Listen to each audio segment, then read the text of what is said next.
Well, and I think since we have advertised this as starting at 7 o'clock, I've got it that we're about 8 minutes early. Yeah. So We can just wait. yeah, we'll just do some aimless chit chat. Although I did hit the record button already, so That's okay. that's okay. All right. So Steve, I've made you a co-host, and you should be able to share your screen like you did last time. Okay. And actually, I've made Alan. I've made a few people co-host just in case, because we're actually having some rain in Pagosa Springs for the first time in I don't know when. So horribly dry. Yes, it's very, very scary, extreme fire conditions. So we're excited about that, but sometimes it does messes with my internet. So that's why I have a couple people recording, and so we can capture this.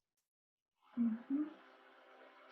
And that's up to all of you participants. If you want to, I believe, Danielle, tell me if this is correct. If you press the stop video button, we'll no longer see your face, but you can still see Steve and everybody and hear everything. It's just that we've increased our subscription thanks to Danielle's efforts.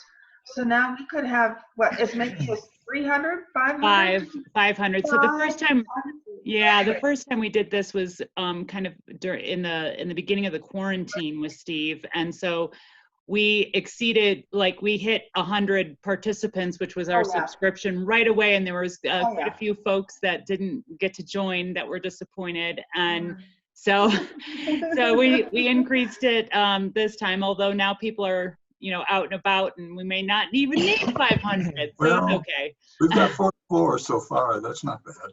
Yeah. I've got 44. Yeah, 44. Well, I know the last time it went up, like within 2 minutes of starting, we hit 100. So easily. Yeah. So welcome. So some people came in later, didn't realize we were on mountain time. So yeah. Also remind everybody at the bottom of your screen, you should have a chat button. So if you'll put your cursor down there, that bar should come up, and then you'll see a chat button down there. If you would like to leave any questions on that chat line, that's where you would go ahead and enter that, and you can put in any questions that you might have, comments, and then Danielle's going to keep track of them, I believe, and she will come back on towards the end. Actually, that's going to be Alan. Alan was really great about fielding all the questions last time, since he's kind of he's the guide and way more knowledgeable. We're going to let him field those. Okay. All right. So if you'll make use of that chat button at the bottom, because we're going to all have our microphones muted here shortly, so that we can. I found from one other group that I belong to that when everybody's microphone's on, you've got this amazing amount of insane feedback or something going on. So it was pretty nasty. So we've got a few minutes. Do any of you participants have a quick question you want to raise? Or? I would do it in the chat button since everybody muted themselves. Yeah. Oh, John says I have no audio. So at the if you're on a computer, go to the lower left-hand screen with your mouse, and there should be a little microphone that says mute and unmute right next to the video, and you can oh well, that's the microphone. So you have no audio. That means when you got on, you had to actually. Oh, he's probably not hearing me if he has no audio. So let me type back into him. Sometimes I've found if I just go out of the Zoom meeting altogether and restart back in, that somehow magically gives me what I need.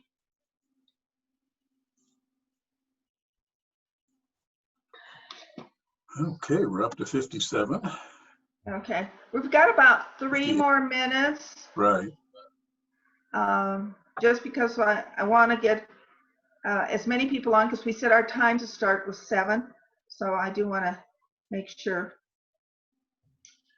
that everybody gets right from the beginning. And just a reminder to those of you who just joined on, we are going to be recording this, and provided everybody's internet stays together, and then hopefully we will be posting this somewhere down the road. So.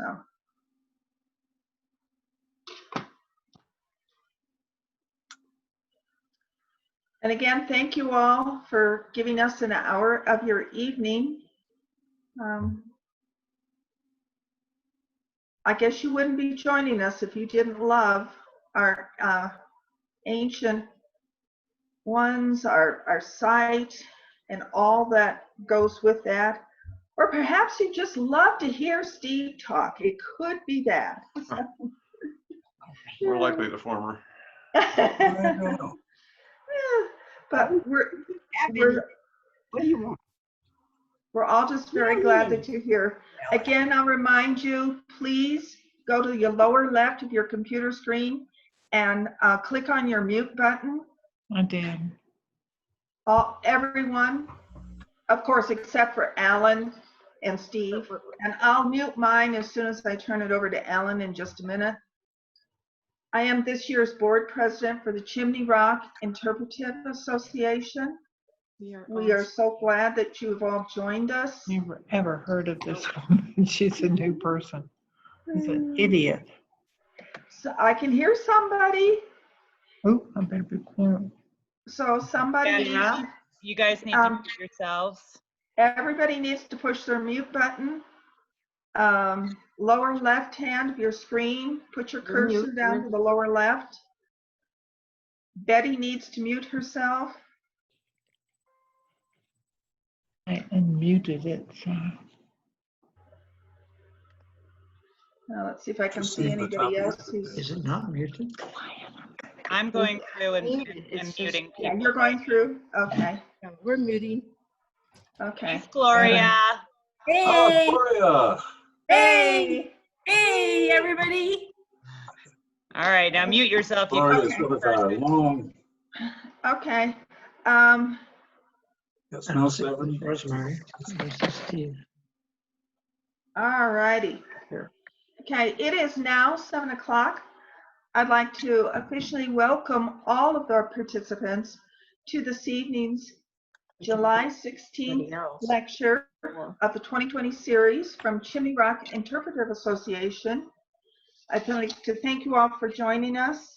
If you like what you're seeing this evening, I would encourage you to go back to our website, chimneyrockco.org, and go ahead and click on that donate button.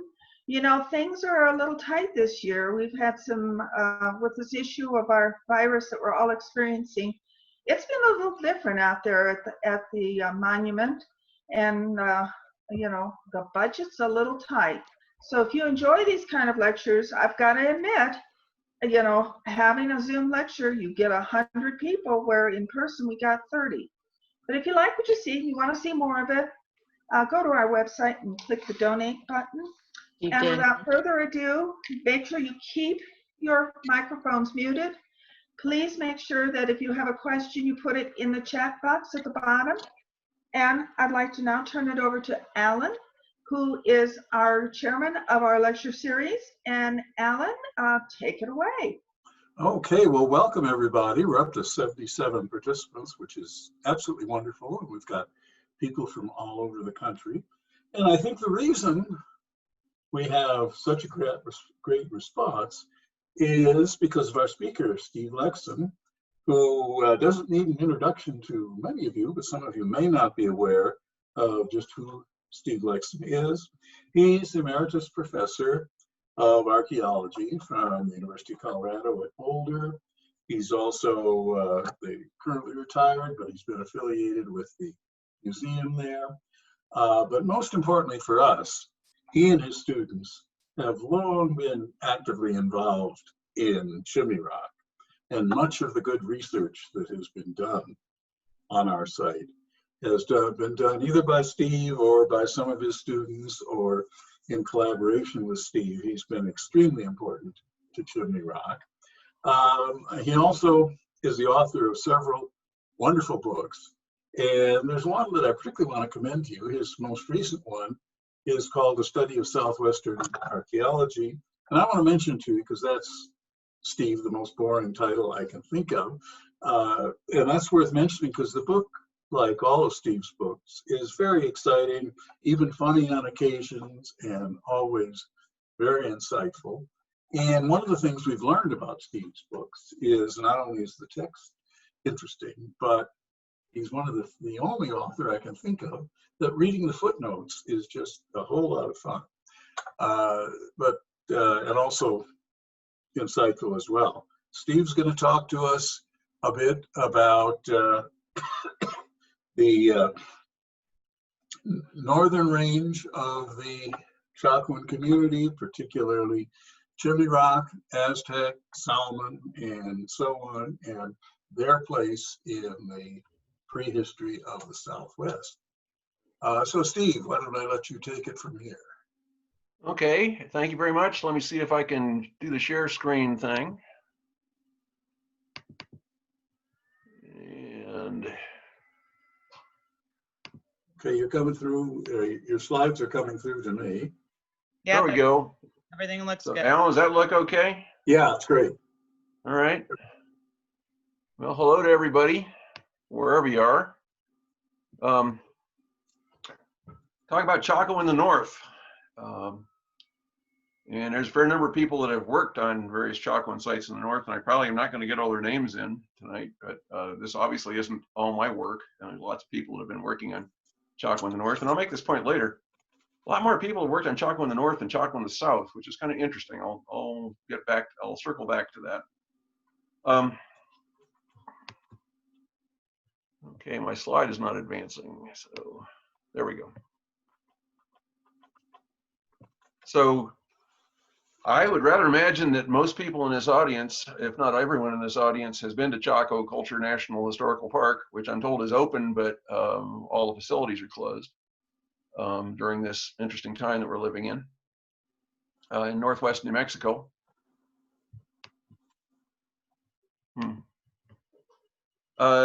Chaco is a national monument because of great houses, these great big buildings. If it wasn't for the great big buildings, it probably wouldn't be a national monument. And it's a almost urban landscape back in the day in the 1100s, 11th century, 12th century.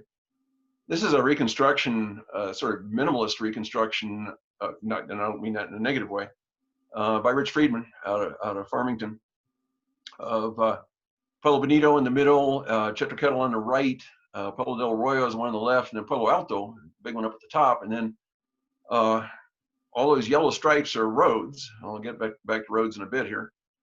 And then just a scattering of the smaller sites, because while the great houses were occupied on one side of the canyon, there's lots and lots of people living in smaller buildings. I'll talk about that in a minute too, on the south side towards us, where this is looking north of the canyon. It was really kind of a busy downtown. The downtown's like a square mile and a half, although Chaco Canyon itself is about 8 miles long, the park, maybe 8 miles long, and there's buildings all through that. Really concentrated towards the center of the canyon.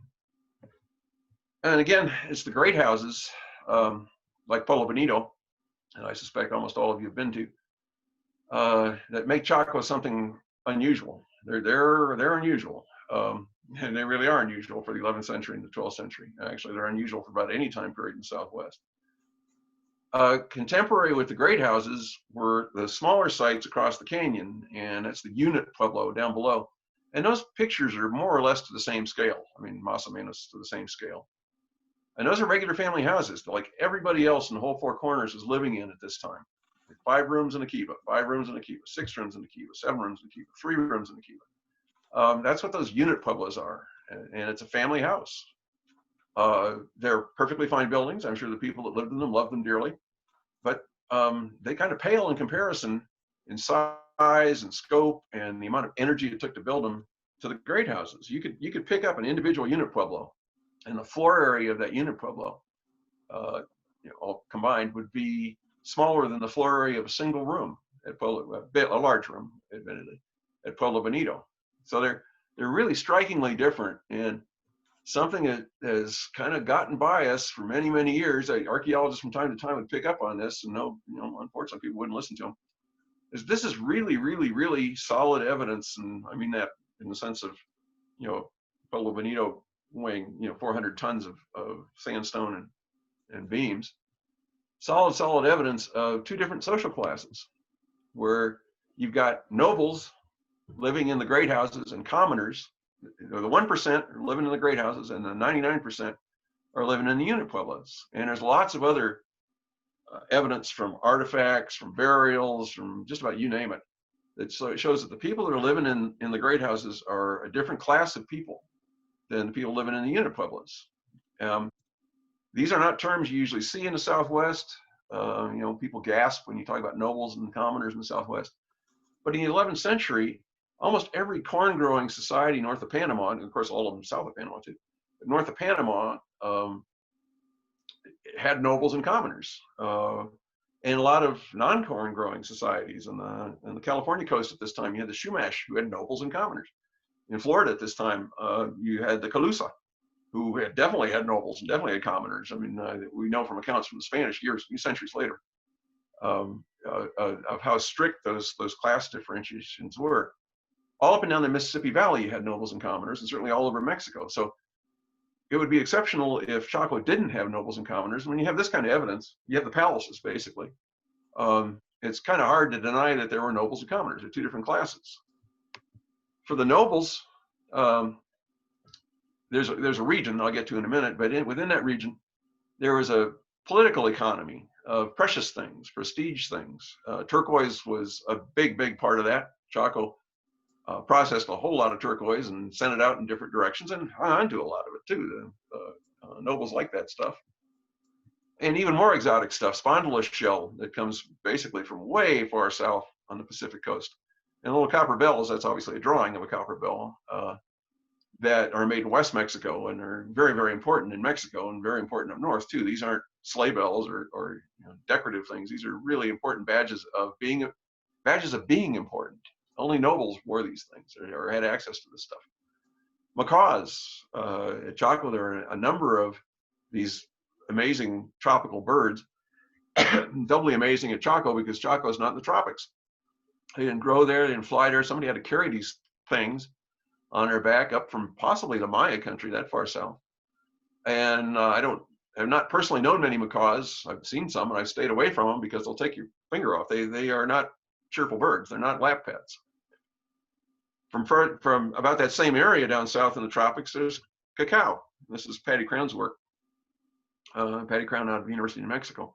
I'll drop names when I can, but I'm not gonna be doing justice to my colleagues here. I'm just gonna plow on through. But Patty Crown discovered that in Chacoan cylinder vases on the lower left there, which is a form that's very much like the Maya cylinder vases, which were used for the same thing, for drinking cacao. And only nobles drank cacao in Mesoamerica. That was the nobility's drink. Commoners didn't get to drink that stuff. They didn't get the feathers. They didn't get the spondylus shell. They didn't get that stuff. But Chaco had it, and those guys that were living in the great houses were living like lords, living like Mesoamerican lords. They probably considered themselves to be Mesoamerican lords because there was no Mesoamerica at that point. The international boundary between us and Mexico didn't exist in the 11th century. It was all part of one world. Okay, there's also a bulk goods economy with Chaco, where Chaco, if you've been out there, it just isn't a wonderful place to be. Water is a problem. And while there's a bunch of fussing about this now, I mean, it's pretty clear to me anyway, that it's not a great place to grow corn. I mean, you can grow corn there. Navajo people did in historic times. But the Navajo families that lived in Chaco growing corn were few in number, and they always had farms someplace else because they couldn't count on Chaco coming through. And when it came through, when the crops came through, it wasn't Iowa, let's put it that way. So corn, I think, food, definitely meats, all sides of elk and deer were getting imported into Chaco. Probably most of the pottery by the time, by the 11th century, late 11th century, we know that a great deal of pottery, half the pottery probably, is being made over the Chusca Valley, and is pretty good evidence that much of the rest, maybe most of the rest, is also being made at other places outside of Chaco, which kind of makes sense because it takes a lot of wood to fire a pot. And that's another thing that Chaco doesn't have, is any wood. And it doesn't have it now, it didn't have it then.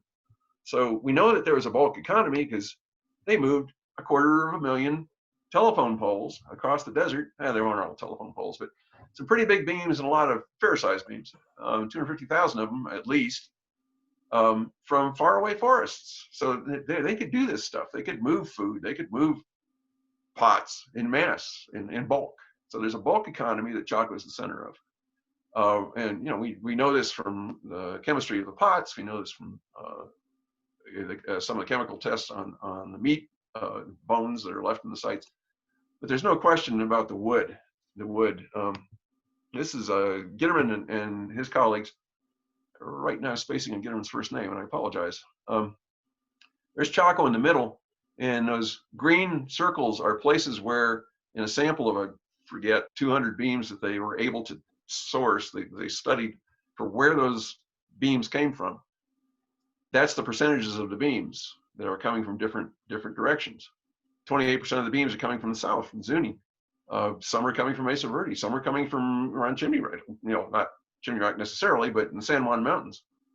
All these places, you know, again, they can do this by the characteristics of the wood. They match it to the modern characteristics of wood other places. But keep your eye on that 42% from the Chusca Mountains on the Arizona-New Mexico line. You know, Chaco is really thick with the Chusca Valley, which is a very nice place. If you've never been there, it's where all the Navajo people live today because it's got water, it's got mountains at the back. They can grow corn there. Big fields. That is Iowa, or it was back in the day when these guys were doing that stuff. Okay, the other thing, okay, so Chaco's at the center of all this. It's got nobles and commoners and these big palaces, and we'll see there's smaller palaces scattered across this region, but it was the center of a region.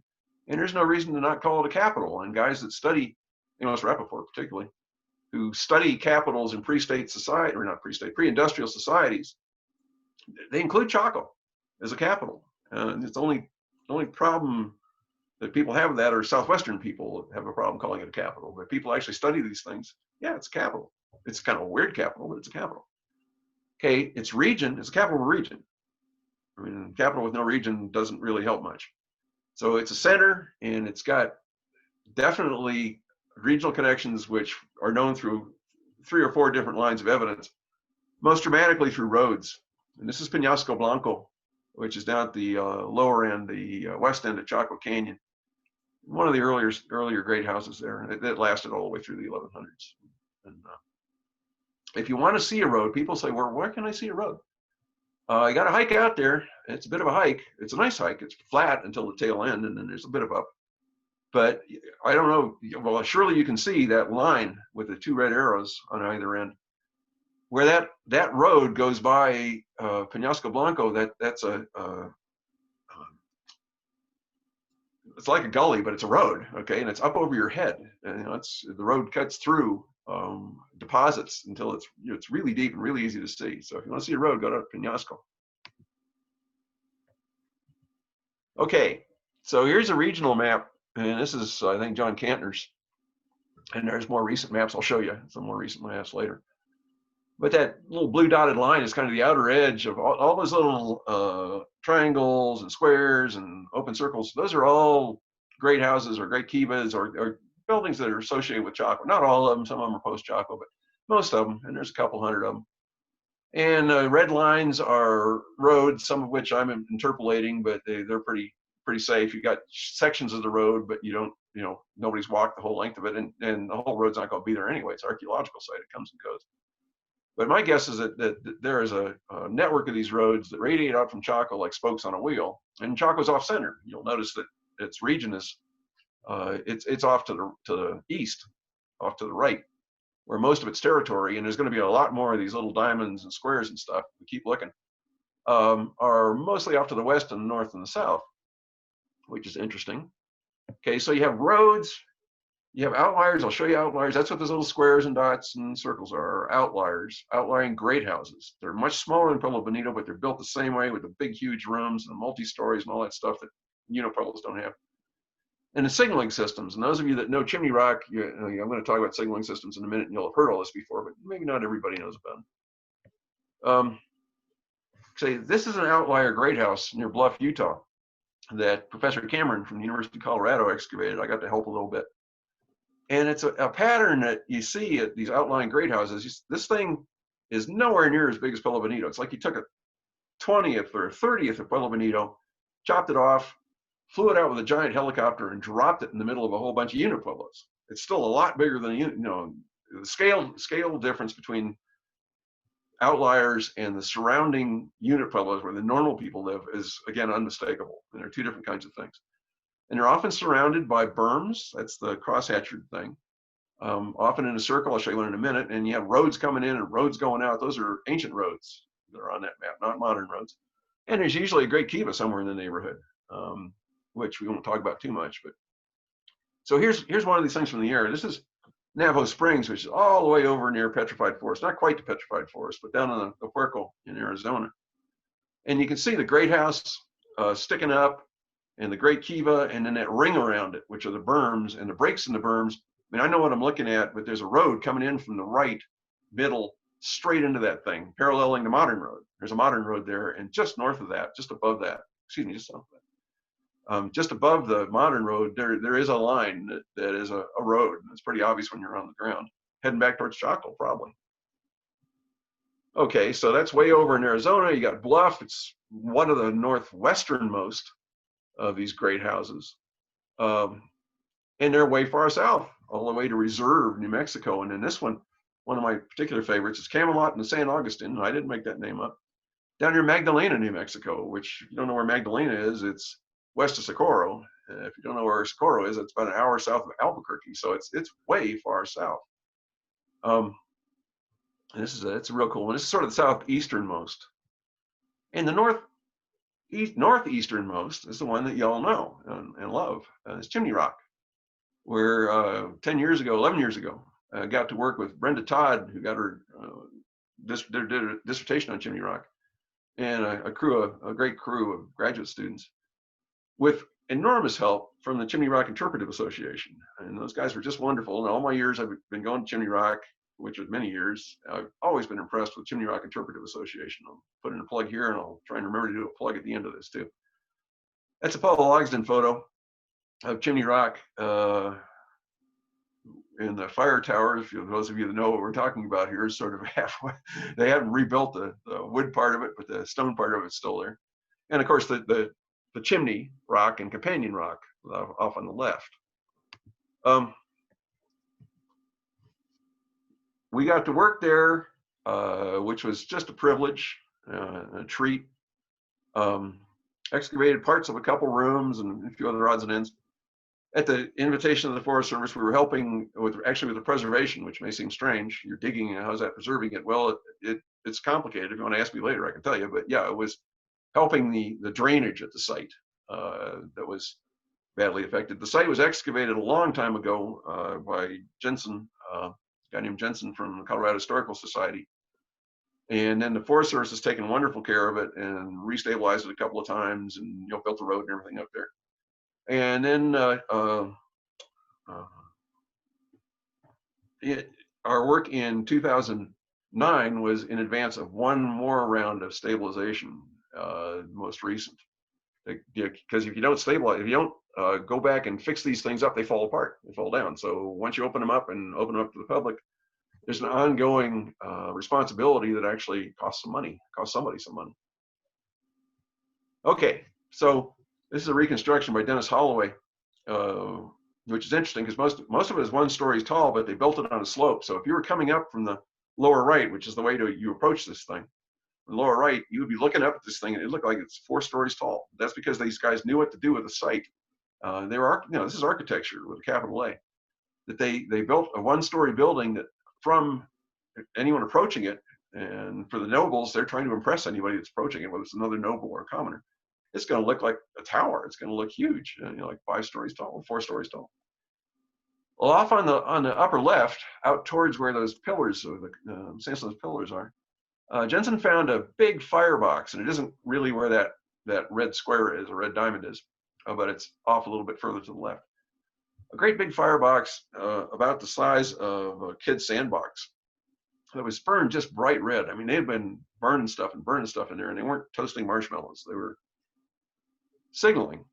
This is a view from Chimney Rock. Is that right? Yeah. Well, way down canyon, looking down the Piedra. No, okay. This is Huérfano Mesa, and it's not what you would see exactly from Chimney Rock. You'd only see the right end of it, the south end of it. But Huérfano Mesa is a sort of the north. It's at the north end of the San Juan Basin, which is all of northwest New Mexico, basically, and it's a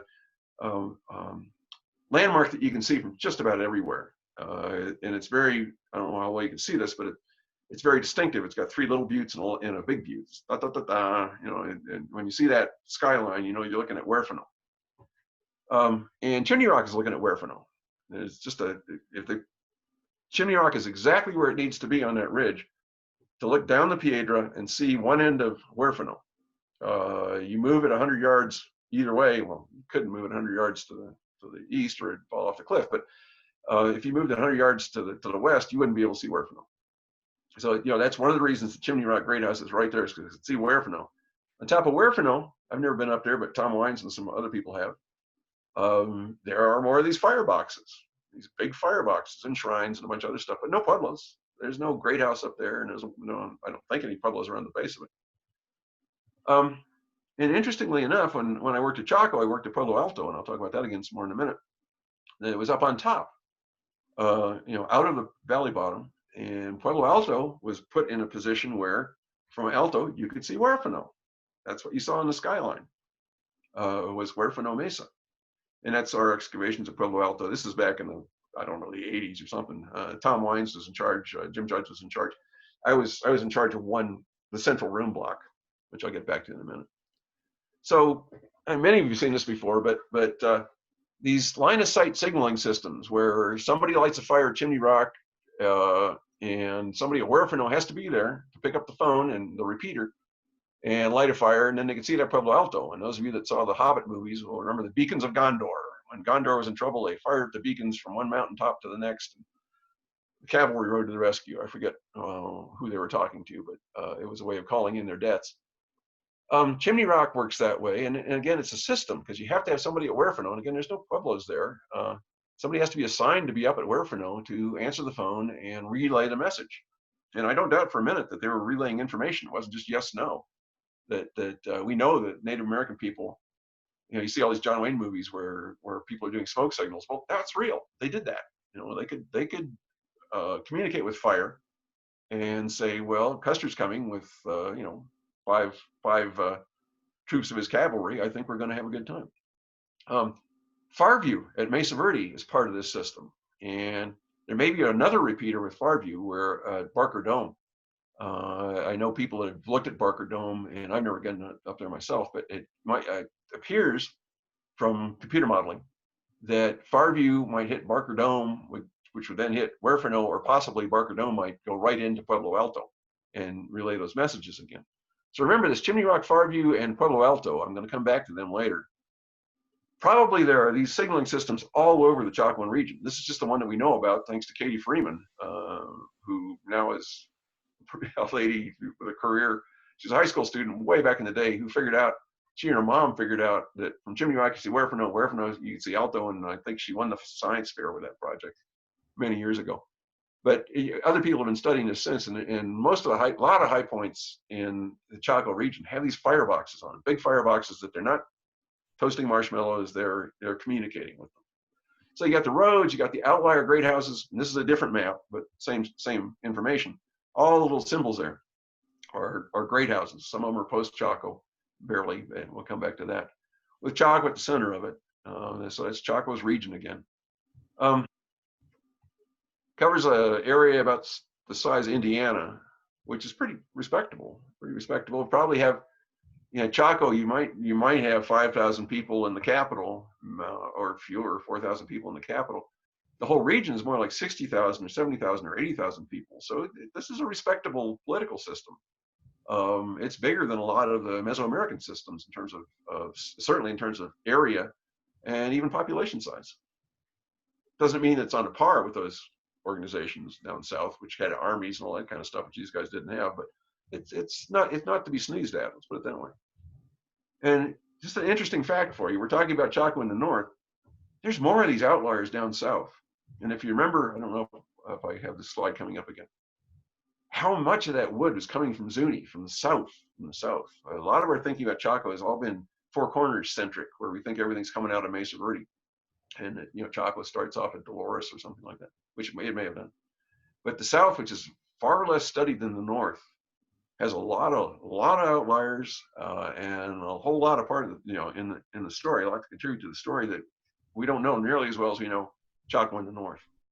Chaco in the north has been pretty heavily studied. Not to say that we can't learn more, because we certainly can. There's much to be learned.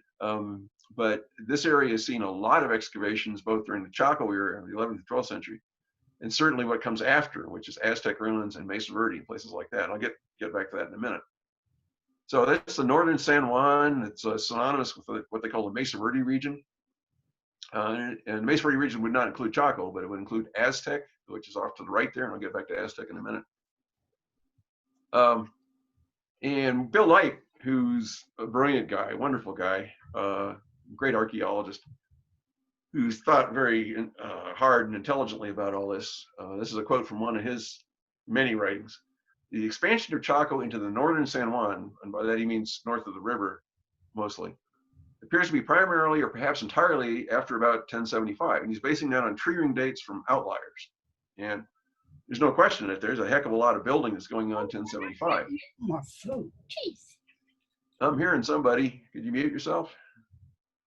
So let's go back to these guys, because I think Chaco has a presence up there before 1070, a serious presence before 1075 as well. Chimney Rock, Farview, and Pueblo Alto. That's Farview's on the left. That's on Mesa Verde. I'm sure you've all visited that. Pueblo Alto is the one in Chaco that's up on the north side of the canyon. Of course, Chimney Rock, you know. Okay, this is a way of displaying tree ring dates. I'm not going to explain it all. That at Chimney Rock and Alto and Farview, and they all have many tree ring dates. Chimney Rock, as you know, has many dates at 1093. And so there's a lot of thinking that, boy, the place was built in 1093. Frank Eddy, when he dug there in the 70s, he dug a room where he got a lot of 1093 dates, and so did we. We got a lot of 1093 dates, you know, when we were there in 2009. I'll come back to this. Pueblo Alto has a lot of dates, and they're from the trash mound at 1045. So something burned at 1045, and they pulled the timbers out and stuck it in the trash mound. There's just a lot of dates from 1045. And I'll talk about what Alto actually dates, and when Tom Wine says it dates, it starts earlier than that. But that, you know, that's where most of the dates, it's like, I don't know, you know, like hundreds of dates, and maybe or scores anyway in 1045. Farview at Mesa Verde has a whole lot of dates at 1233. No, not a whole lot, but a bunch of dates, cutting dates at 1233. And of course, these are dates when the beam was cut, and they tell you something about when the room was built. It was built that date or later. But there's also a bunch of earlier cutting dates from Farview, and we don't have the control on Farview that we have from Alto and Chimney Rock, because it was excavated early on. And a lot of the stuff is coming out of stabilization, which is, you know, we do have good information on that. But there's a bunch of dates about 1060, 1059. And you know, people generally agree that Farview House starts off as a Chaco outlier. And at Mesa Verde, of course, there are people after Chaco, right up through the 13th century. So there's, but yeah, they keep building stuff on there and adding kivas and stuff like that up to 1233 and probably later. But the main part of what you see at Farview probably got built in, you know, about 1060, 1059, something like that. If I was looking at this array, and there's a cluster of earlier cutting dates that wiggle their way in amongst the later cutting dates. And again, these are cutting dates. These are dates. Chimney Rock, you got 1011, 1018. I think both of those are standstill years. Pueblo Alto, there's a bunch right around 1050, 1020. Same with Farview. There's clusters of cutting dates at between 1015 and 1020 at those three sites. And you know, you might say, well, they just picked up some old wood off the ground and reused it, or they just picked up some wood from some earlier ruin and used it. No, I don't think so, because there's a thing called Chaco patina that the guys at the tree ring lab recognize. They see, you know, Chaco beams were processed. They were stripped of bark. They were polished. They were, you know, they were dealt with. And it's very characteristic of Chaco. It shows up some other places too, but when they see a beam come in, or part of a beam come in with this patina on it, they go, oh, it's from Chaco or from the Chaco site. Well, all those cutting dates had Chaco patina. I mean, they were from wood that was almost certainly used in construction, that was cut and processed and made ready for construction, and then reused or reincorporated in the building as the building grew or was replaced. All those early dates, the 1015 to 1020, I think came from earlier buildings, earlier Chacoan buildings that were built with this kind of wood. Okay, so Pueblo Alto, which has all these dates of 1045, Tom Wines, and I agree with this, says, no, it really starts about 1020 with a smaller building, still huge, enormous, with this block of rooms, the central room block, the 3 kivas, and maybe a 4th on the right that we didn't find out in front of them. And that's what I did when I was digging at Pueblo Alto back in the day when I was young and foolish. I was in charge of the central room block, and we basically excavated that and a bit of the kiva in front of it.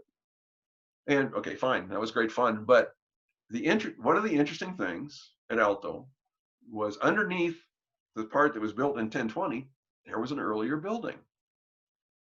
In the red, includes by red there, room 50 and 51. On the right, you can see, I hope you can see, we're under the floor of whatever that is, room 142. We dug the 1020s part down to the floor. We popped the floor off, get under the floor, finding foundations, both for the 1020s Pueblo Alto, which is the building you see today, but then these foundations for room 50 and 51, which had been raised. There had been a building there built with, this is a characteristic of the great houses, these thick, massive foundations. The unit pueblos don't have this kind of stuff. That they had raised room 50 and 51, which were probably built about 1000 AD. And they scraped it down to the foundations and left the foundations. That's what we found, and some floor features and stuff like that.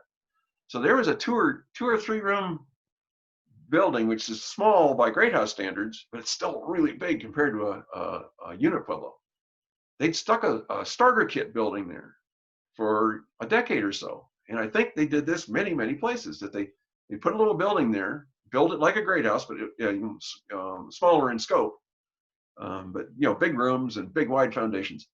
And somebody lived there for a few years and see where the sun came up on particular days and get used to, what can I see from here? And boy, if we moved it over there, could we see something else?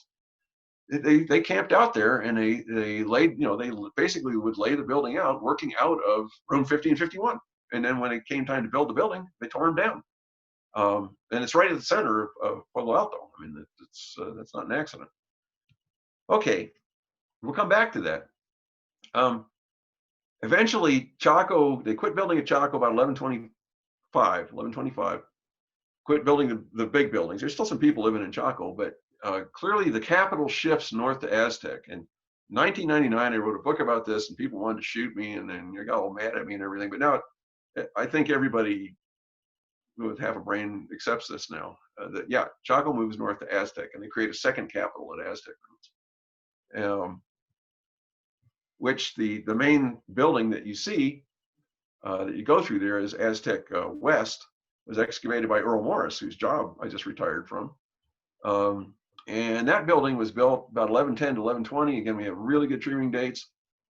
That's a decade for most of that building to go up. That's the single biggest thing that Chacoans ever built. I mean, Pueblo Bonito was a bigger building at the end, but it took them 2.5 centuries to build that.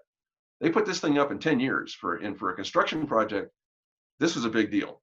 I mean, they still, there's some thought that Aztec is Chaco on the skids. No, these guys could still organize labor, because there's an enormous amount of labor that has to get organized, bring in all the beams, get everybody fed, lay it out, get it built.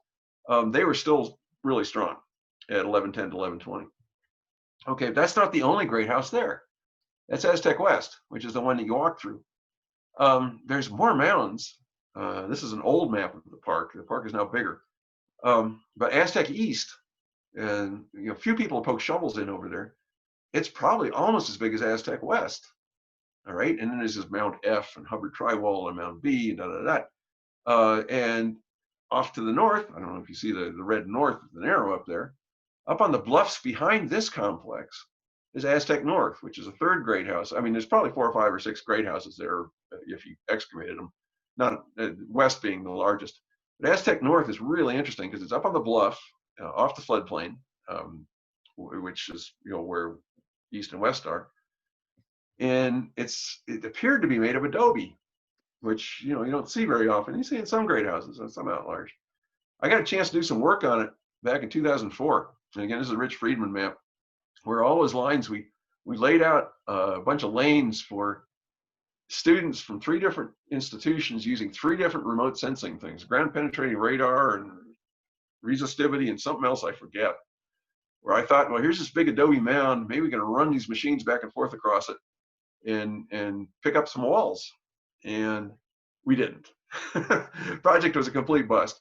Got a nice map out of it, which Rich Friedman did. I laid out, Pete McKenna and I laid out the grids using an old surveyor's transit. I was quite proud of those because they came out fairly well. And then Rich Friedman came back with more modern equipment and did this topographic map. And it's a big great house. And it's been tantalizing me ever since. I would, at one point in my life, I wanted it to be really late because it's adobe. And for those of you that have read Chaco Meridian, you know that the next chapter in that book is Casa Strandes, far to the south, which is also made of adobe. So I thought, oh, this is the last place, and it's adobe, and then they move south. Nah, turns out I was wrong about that. Michelle Turner, who's over at Chaco Canyon right now, I actually got a chance to dig parts of Aztec North, which is great. It was wonderful. I got to visit while she's doing it. And it's a lot of adobe, but there's also masonry there. And tellingly, there are these big foundations. She calls them footer trenches. It's a trench that they dug and then they filled up with river cobbles and really hard mud and really fine gray clay. And it underlay all their walls. And that's a real great house thing, is those foundations. You know, other people, the commoners, didn't do that. So Michelle also got a lot of stuff that she could date out of that. And I'll get back to this in a minute. This is a map that she put together. It's based on a map by John Stein and Pete McKenna. I had something to do with it a long time ago.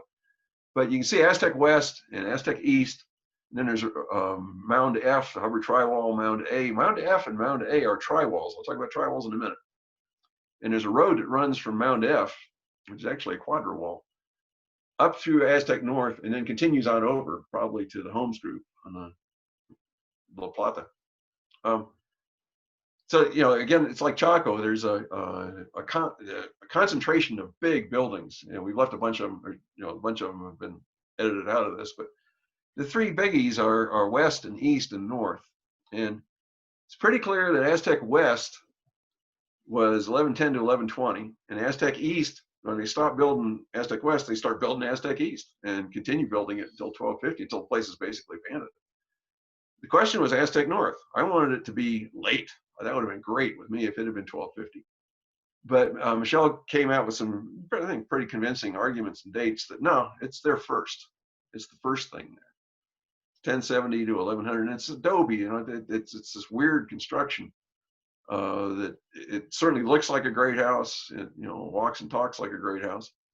But the construction's kind of weird. But it does have these foundations. Well, remember, rooms 50 and 51 at Pueblo Alto that were built 1000 AD. I mean, they put these things down and build probably not as massively as eventually they would build, but they have somebody living there for a while, checking things out, figuring out where are we going to put stuff. If we put this building here, what can it see? Who can see it? How are we going to lay all this out? And I thought about it for a while, and then I think, you know, Aztec North was that starter kit. I think Michelle might have different opinions on that, and you ought to get her to give a talk. But among its other functions, let's put it that way, that, yeah, I mean, they're scoping out that landscape because there wasn't anything much there before Aztec North. There wasn't an earlier big settlement there. There's plenty of people living on the Animas River above and below this, but right there, no, that was kind of open ground. And so they're putting a mark on it, they're figuring it out, and they're laying out their city. And there's no reason not to call this a capital too. This is a Dennis Holloway reconstruction from a while back, but those tri-walls, to me, are critical. A tri-wall, a bi-wall, means a circular building where a bi-wall has 2 concentric rows of rooms around it. A tri-wall has 3, And the one in the middle there, Mound F, right at the heart, the middle, it's the linchpin of Aztec. That's a quadri-wall. It's got 4 concentric rows of rooms around it. It's the mother of all tri-walls and bi-walls. And it's right at the middle of Aztec. And John Stein figured this out, and then Pete McKenna had a lot to do with it. And Ruth Van Dyke's written about it, and I've got some things to say about it too. But those tri-walls and bi-walls and quadri-walls in the road that doesn't show on Holloway's map, they're the kind of the grid around which the city is laid out. And it's, it is laid out. It isn't random. There's all these lines going, they're working where, this is probably the guys up in Aztec North laying all this stuff out, surveying and sticking poles in the ground and then looking at them in the fall and looking at them at the equinox and looking at them at solstice and saying, no, we need to move it over here a couple feet. Just figuring out how to lay this thing out. Again, around the tri-walls and quadri-walls and bi-walls. They're just critical. There's only one of those things at Chaco, back behind Pueblo del Arroyo, and they built that one and they tore it right down, or they never finished it. These things are very much associated with Aztec ruins and Aztec's time, which again is 1100, maybe 1070, but 1100 to when it all ends. This is one of them. On the left side there, that tri-wall that's on the left of the picture, is called the Hubbard site, and it's the only one that's been excavated. It was excavated a long time ago and not written up, and then somebody else came along and tried to write it up. I'm pretty sure that this dates to the Chaco, or the early part of the Aztec sequence. There's other people who have different opinions about that, but you can see what I'm talking about. It was built over some other structures. There's an earlier kiva, an earlier room under it, that kind of stuff. I mean, nothing simple with Chaco, but it's 2 concentric rows of rooms around a central kiva in this case, but I'm not sure they all have kivas in the middle of them. But there are other tri-walls and bi-walls out there, and they all seem to date to this period of Aztec ruins, and they're mostly, but not all, north of the San Juan River. This is one that Chaco Canyon dug. It's called the Great Tower, which is one possibility for these tri-walls and bi-walls, is they look like a wedding cake, where the exterior rooms were 1 story, then the next row in is 2, and then the middle is 3. I think that's probably true. So Chaco Canyon, Kristen Kunkelman and Chaco Canyon tested one of these at Yellow Jacket, which is way the heck over west of Mesa Verde. Okay, so I like big clunky things like this, tri-walls and bi-walls. I mean, there's only, I don't know, a couple score of these that we know about, and then more of them are lurking out there that people will find. It gives you a top-down way of thinking about things, where you can map these things out and say, oh, okay, these are all probably part of the same system because they're really weird, and they really clearly, Aztec was all about bi-walls and tri-walls. There's another way of thinking about the Southwest, is bottom was up, and looking at sherds and obsidian at lots of different sites. And you may be familiar with the Cyber Southwest. It's a terrific project that's coming out of Arizona, out of Tucson mostly, although ASU's involved with it too, and a bunch of other people. But Barb Mills and Matt Peoples up at ASU, and Archaeology Southwest, which is a great organization down in Tucson, and a bunch of other folks.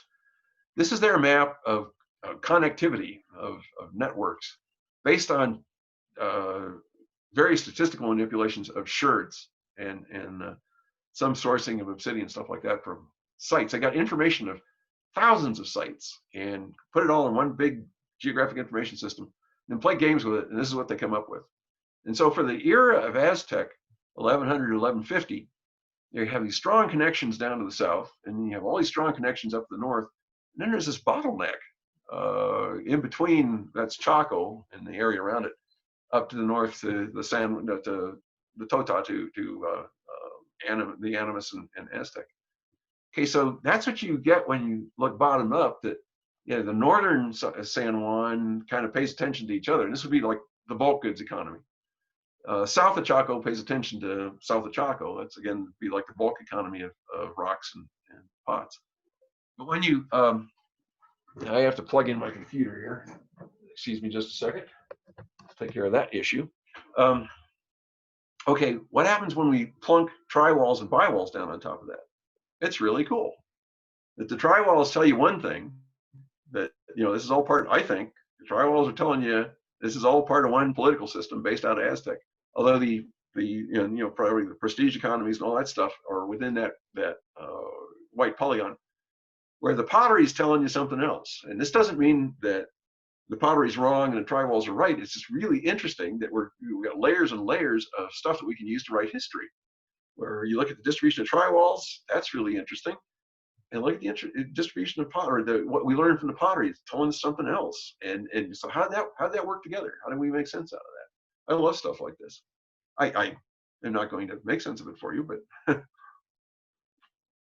it's a really, I think, a beautiful case of big data too. The Cyber Southwest is big data versus clunky data, which is the stuff I like to work with, buildings and stuff like that. So if we look at tri-walls and bi-walls, with Aztec sort of at the center, it kind of looks like the Chaco thing, only much smaller, much smaller. Aztec's offset to the east. Most of it's going on to the west, over to Hopi, over to Ganado. Actually, there's one tri-wall there, and there's more in southeastern Utah that I'm going to go see next week. Apparently, I mean, people are finding these things now. Down almost to Gallup in the south, Tohatchee, places like that.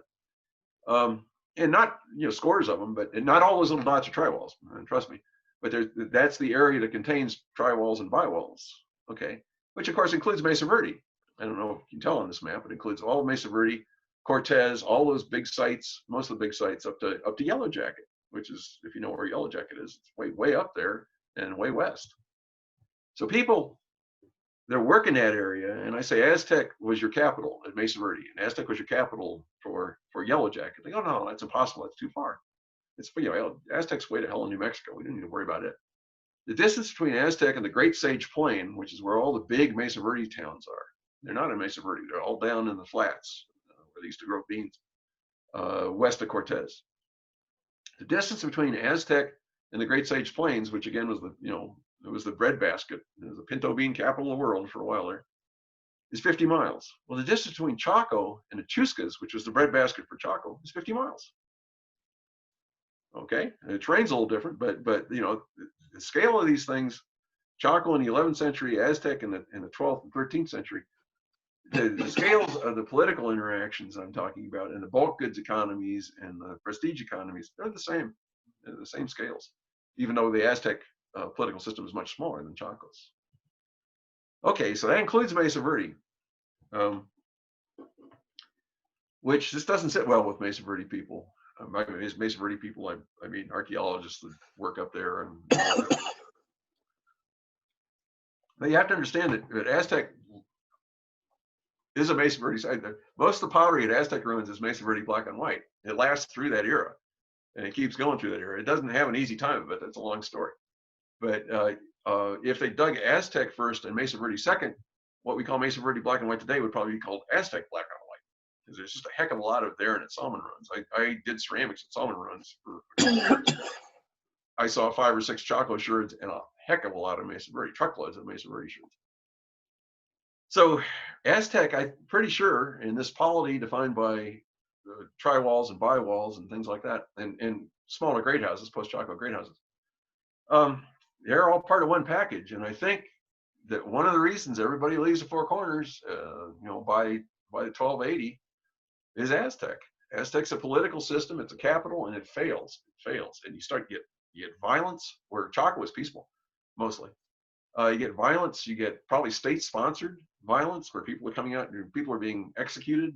Whole communities of unit pueblos are rounded up and they kill women and children and grandparents and all that stuff and toss them in kivas. Because people are not enjoying being ruled by Aztec at this point. And it gets so bad that people, they build defensive sites like Mesa Verde, and they build defensive sites like Sand Canyon, and even Yellow Jacket's defensive in the sense that it's just huge, a lot of people together. It gets bad enough that people vote with their feet, and they say, this isn't working anymore. And it starts. There's a drought at 1275 that, to 1300 that really ends everything. But that's not the causal factor. They start leaving, in the 1220s and the 1230s and the 1240s. Whole towns leave. I dug a part of a Mesa Verde town down near Truth or Consequences. All right, they got that far south. That probably started in the 1240s. They're leaving and voting with their feet, and they're going to where Pueblo people already were, but they're joining Pueblo people at Hopi and Zuni and Acoma and up and down the Rio Grande. And this is, tens of thousands of people. This is a big deal. This doesn't happen very often in history unless you have Krakatoa blowing up or something, where it's a political movement of people completely depopulating the area, effectively anyway. Archaeologists can't see anybody living there. And just leaving it, and leaving Aztec behind, and leaving Chaco behind. And Pueblo people tell stories about, yeah, we had a system up there that was wonderful for a while, and people got power over people. That's the nobles, which isn't right, and it fell apart. And like the Acoma version of this, the version from Acoma, and one of the other Queiroz Pueblos, is they leave, the clans leave in large numbers, and 4 days out, they have a ceremony of forgetting. They're never going to do that again. You know, they've seen Chaco, they've seen Aztec, and it ended very badly. And they reinvent themselves as egalitarian farming villages, which are the Pueblo people that we know these days. They're famous from ethnology, where you don't have nobles and you don't have commoners. You certainly have people that have power, people that have less power, but you don't have nobles and commoners. You don't have two different classes of people, or two or three or four different classes of people. And that, I think, was a reaction to the bad times in the Four Corners, which are partially environmental but partially political, where Aztec still wants to be like Chaco, but it's falling apart. And, you know, they put the hammer down and people say, the hell with this, we're out of here. So on that note, I'm out of here. So that's my talk. Went a little long, sorry, but Alan, I think you're going to handle questions. Okay. One question for you: where should we be leaving to? Where should we be looking to leaving? You mean today? No, you don't need it. You don't need to approach that. No. There was just looking at the questions here. Gail, are you still there? Gail had a question about the tri-walls, and I don't hear Gail. Okay, who has a question for Steve? Well, if the question is what were tri-walls, I have no idea. You know, people have suggested that yes, that's where the nobles lived, but you know, but they are already living in great houses, so I don't know about that. I don't know what. Yeah, her question is, what do the tri-walls mean? Yeah, I don't know. I don't know, but they're very distinctive architecture, and they, you know, they are definitely part of Aztec ruins. You know, the whole layout of Aztec ruins is around tri-walls and bi-walls, and I think Aztec's region, but I honestly do not know what they were. It's an excellent question. This is also from Gail, I guess. Was Yellow Jacket considered a capital? No, Yellow Jacket's just a big farming town. It's big. It said there's maybe 5,000 people and maybe 4,000 people living in Chaco, and less than that at Aztec. Actually, Aztec is smaller than Chaco. And Yellow Jacket might have had 1,000 people, something like that. But it has an outlier great house, and it has this tri-wall, and it's just a large, in my opinion, it's just a large farming village that was part of Aztec's region. And you probably had some secondary nobility living in that great house, sort of, you know, lording it over the people there. But so it was, no, short answer is no, it wasn't a capital. Okay, other questions? Type them in or turn your mic on and ask Steve directly.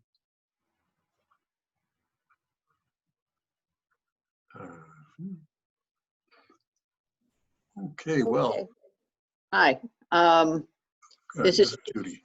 Judy in San Diego. I just typed it in, but my question is about the tri-walls. Did I understand you to say that they were multi-level, perhaps stepped back and circular, unlike Taos Pueblo, which is linear? Yeah, they're certainly circular. Yeah, but were they also multi-level living areas, or do you know? No, I don't know if they were living. You know, no, I don't know what they were. It's possible that the one that Crow Canyon dug at Yellow Jacket was actually, they call it the Great Tower. It's a bi-wall, but it actually stuck up a couple of stories. And it was suggested by John Raymond, archaeologist, this is back in the 70s or 80s, that tri-walls could have been stepped back, where the outer ring was 1 story, next ring in is 2 stories, and then the center part is 3 stories, which would have been a very distinctive and impressive building. Again, you know, there's only 3 of these, Don Dove dug one, so maybe 4 of these that have been tampered, have been excavated at all. And again, I don't know what those things were. All I know is that you can make a strong case that they're very, very much associated with the Aztec ruins in its area. Thank you. Good question. Judy. Here's an interesting question from Marilyn Gaida, whose name I may be mispronouncing. Architecture, roads, alignments, studying the cosmos to site structures and relationships with other centers. Is this telling us something about their ability to measure over large distances, and they are in effect engineering their use of the landscape? Yeah, they're certainly engineering. They're clearly paying a lot of attention to the sky, which shouldn't be surprising, and the seasons and the calendar. They're aligning buildings north, south, east, west. They're aligning buildings to solstices. Anna Sofer thinks they're aligning buildings to lunar standstills. They're paying a lot of attention to it. That part is pretty well established. What's sort of interesting is these intervisibilities and layouts where, again, if you move Chimney Rock 100 meters down slope, you wouldn't be able to see Huérfano. It would lose that line of sight stuff. So there's a lot of long distance thinking in this too. These people don't have telescopes. I mean, this is all naked eye stuff, and they're doing their alignments with a naked eye and a rock on a piece of string. But yeah, I think the trick there is that they were doing it over lengths of time, that you can get pretty precise in an alignment if you want north-south, for example. If you do it many times and correct your errors. I mean, the first time you try and find north, it's over here, and then the next time you do it, it's over there, and then you split over there, and then you split the difference. And if you do that 1,000 times, you can get really, really accurate readings on north-south or east-west or whatever you're trying to line up on. That's why I think it's interesting that these buildings that I've been talking about had earlier buildings that were there, before they tore those buildings down, like room 50 and 51 at Alta. They tore them down and built what they intended to build all along, but those things had probably been there for a decade, where some guys, some group, some family, whatever, it's their job to do the engineering, and to do the engineering accurately without instruments and naked eye. You need to do it repeatedly, and on the ground, correct for your errors. You get these 2 different readings on different days, you just split the difference and go with that, and then do it again, and it's a little off, and you just keep doing it many, many times. And again, you can get very accurate alignments that way, but it takes time. Steve, here's a question from Christopher Purcell. What were the messages on the firebox signal system? Beats me. I would be willing to bet that they were actually transmitting information, though, because I said, we know that Native American societies later could actually transmit information. Not as complicated as here's General Custer with 5 companies cavalry, but it isn't just I'm here, are you there? And, yes, no stuff. They're actually transmitting information by 2 dashes and a dot, like Morse code or something like that. Which is interesting because it's being done with fire at night, probably, or smoke during the day. And so and maybe mirrors, who knows? But it's almost like writing. I mean, it's one step away from writing, where you're doing it with smoke and mirrors, but you're, I think, transmitting information. What the information was, I don't know. Maybe Chaco was saying tax time, and Chimney Rock says, give us a couple of weeks, we'll get that, we'll get that tax together for you. Or Chimney Rock saying, or Farview saying, the natives are restless. Can you send out a squad of large males with swords? They had swords. They had wooden swords, just to sit around and make sure that everybody is in line. I don't know. Short answer, I don't know. But I think it was much more than announcing a date or something. I think they were actually transmitting information, again, because we know that Native American groups did that. And I'm struck by the fact that that's really close to writing. Here's one from Michael Lucas. When you say Chaco ended peacefully versus Aztec, can you elaborate? Is there no evidence for violence in Chaco? There is violence associated with the late part of Chaco, but it's sort of state-sanctioned violence. There's no evidence of wars. Let's put it that way. That people during Chaco, and this means up to about 1120, something like that. The commoners are living in these single-family houses, and they're scattered all over the landscape. Not quite like Iowa, but there's a house here, and a quarter mile away there's a house there, and then another house, and over the hill there's another house. They aren't worried about anything.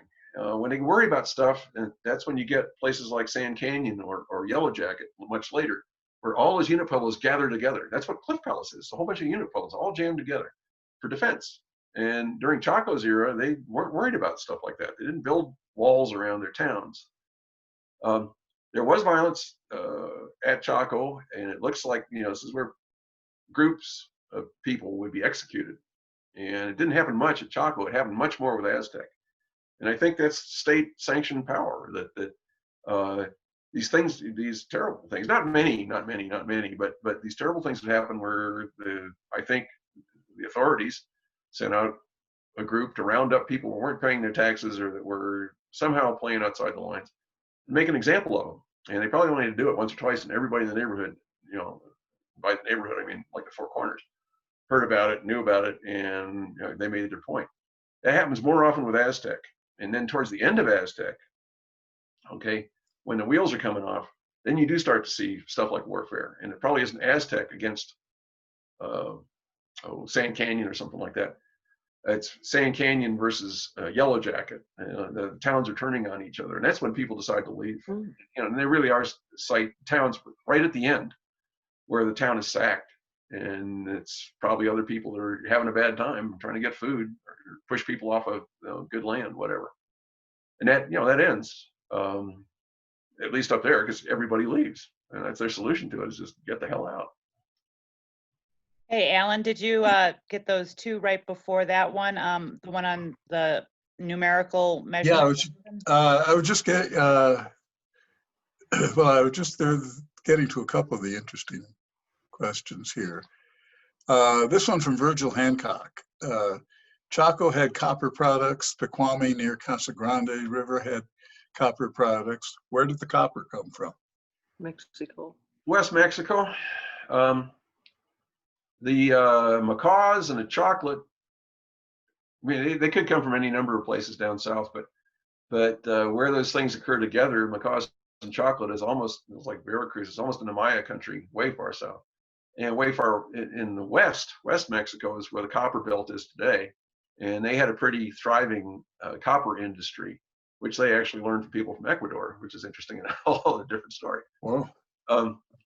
Probably West Mexico, the guy that dug Paquime thought that they were making copper artifacts there, which would make sense because there's some wonderful copper, like Great Lakes copper. It's float copper. It's almost pure ore all around Paquime. Other people dispute that. The objects look like objects made in West Mexico, which is, of course, what they'd look like if somebody from West Mexico came up and started working copper at Paquime. So West Mexico for the copper, the chocolate and the cacao and the birds, probably from the other coast of Mexico, although there's some other options. But way far south, a long ways away. Now here's a question from Jill Tripp. She's interested in the towers at Hovenweep. Were they tied to the signaling system? Was there any connection there? Hard to say. Some of the nicest towers are on rocks down the bottom of a canyon.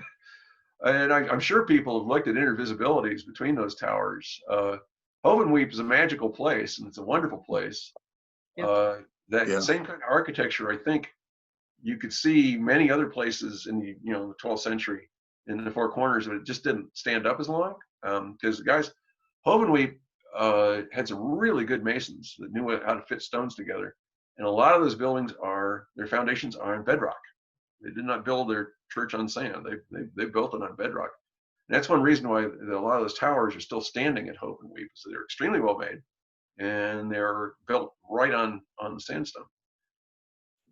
A lot of people had towers, and people have done studies of towers, not just in Hovenweep, but all over the Four Corners. And there are indivisibilities, which would mean you could communicate back and forth. But then there's a bunch of them where you can't really see anything. Like some of those towers in Hope and Weep, which are down in the bottom of the canyon. I mean, you can't see anything from there. So I'm waffling here, but I don't have a good answer for the question. I'm sure there are indivisibilities and signaling. I don't know if it was tied back into the Chaco stuff or the Aztec stuff. I don't think so. I think he's right. I'm being told my internet's a little unstable, which up here doesn't surprise me, but here's a real interesting question that I hope we can get in. Archaeology seems to shy away from the idea that these people were connected to or possibly a part of the Mayan people after the fall of that empire. Those people had to go somewhere, and the rise Self-Chaco, then Aztec, and the Mesa Verde seem to be heading towards a totally different direction than what was going on before. Those different ideas had to come from somewhere. So I think this person is curious about any connection you see with the Mayan folks. Well, quite possibly the cacao and the macaws could have come from the northern edge of the Maya country. Interestingly enough, there's a clan at Hopi that claims it started off down in the Yucatan. Just throwing that in for what it's worth.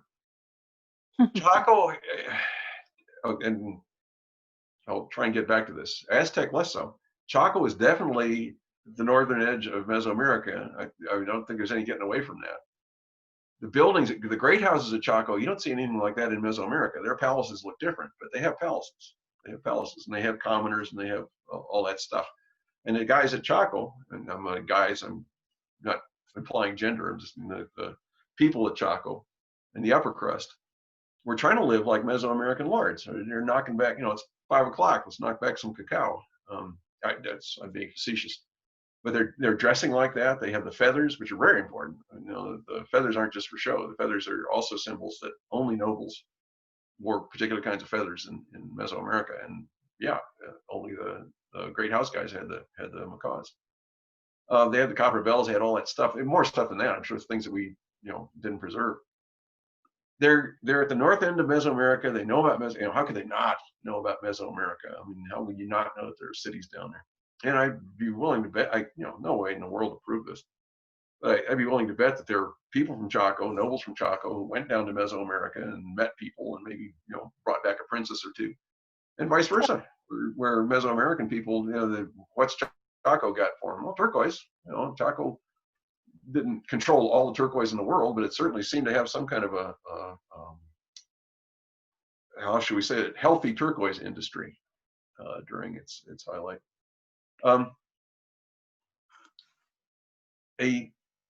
Mayan collapse, yeah, it corresponds chronologically with some things that happen. Maybe even more relevant is the end of Teotihuacan, and Ben Nelson's written about this. Teotihuacan was the big city in Mesoamerica. It's north of Mexico City, in what they call the classic period, which is before Chaco, long before Chaco. And when it falls, I think these days are dating at about 600 AD, something like that. Ben writes about how you can see this ripple effect of polities being formed by nobles leaving Teotihuacan, because it's their job as nobles to rule. That's their job. And when you read the books that were written by nobles, the commoners are fine with that. The commoners didn't write books, but yeah, that was their job to rule. So, if they can't rule there, then they go out and they rule somewhere else. And yeah, I think that model probably applies very well to Chaco and Aztec, is that once you had families that for, a couple hundred years had been the nobility, yeah, that was their job, to rule and to do all the good stuff and the bad stuff the rulers did. And that's a very Mesoamerican thing. Now, while we're looking at other societies, what about the Mississippi people? Same time. Do you see any connection there? Cahokia, which is the big Mississippian city, rises and falls exactly the same time as Chaco. And my friend Tim Pocketat and Gerardo Gutierrez, my colleague Gerardo Gutierrez, have a lot of fun with this on tours and seminars and stuff. Very parallel. Cahokia was much bigger, much more powerful. The guys from Chaco, if they went down to Tula or some Mesoamerican city, they probably get passed off to the second under assistant secretary for foreign affairs, where if the guys from Cahokia went down there, you know, the emperor would see them. Yeah, you may see the emperor now. Much more powerful people, and much more powerful civilization than the Mississippi Valley. Cahokia's got the biggest pyramid north of Mexico City. It just happens to be made out of dirt, and we have biases about North American Indians, so we call it a mound, but that's some mound. Connections between the two, they had to know about each other. Chaco knew about Cahokia, Cahokia knew about Chaco. I mean, it's the business of rulers to know what's going on, and the long distance stuff. There are no Cahokia pots at Chaco. Well, you know, Chaco didn't need Cahokia pots, had its own pots, and vice versa. This is a whole other lecture, and you shouldn't get me started on this. But there are things from the Southwest that are showing up in Mississippian sites. And if we start looking harder, there's probably things from Mississippian sites, you know, strange things, odd things. It's not going to be the bulk economy stuff. It's not going to be the pots and the rocks, because everybody has their own pots and rocks. It's going to be the high-end stuff. Cotton shirts, for example, is what I'm thinking of, that show up in Mississippian sites almost certainly come from the Southwest, and stuff like that. And one last one on broader vistas here. This from person 19133.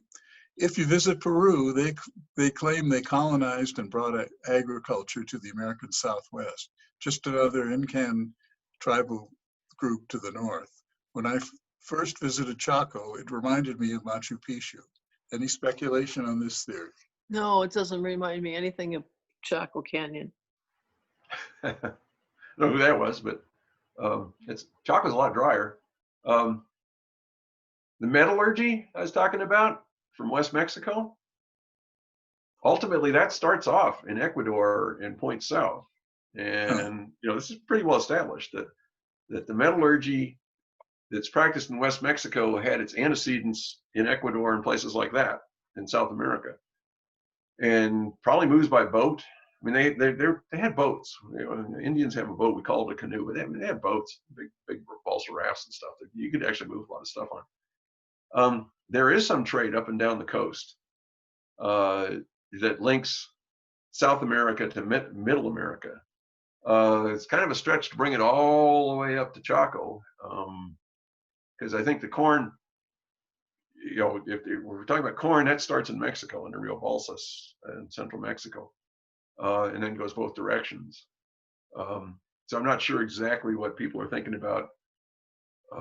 There are some forms. They have circular buildings down there that are pretty interesting, but you know, I'm not sure if I didn't answer the question. I'm evading the question, but there were those long distance dynamics in the history of ancient Americas that, you know, that transcended one continent to another continent. Dogs have here, maybe this should be our last question here. There were ball courts in the Southwest, but how much did they look like Mesoamerican ball courts? The ball courts in the Southwest that are famous are the Hohokam ball courts down in Phoenix and Tucson.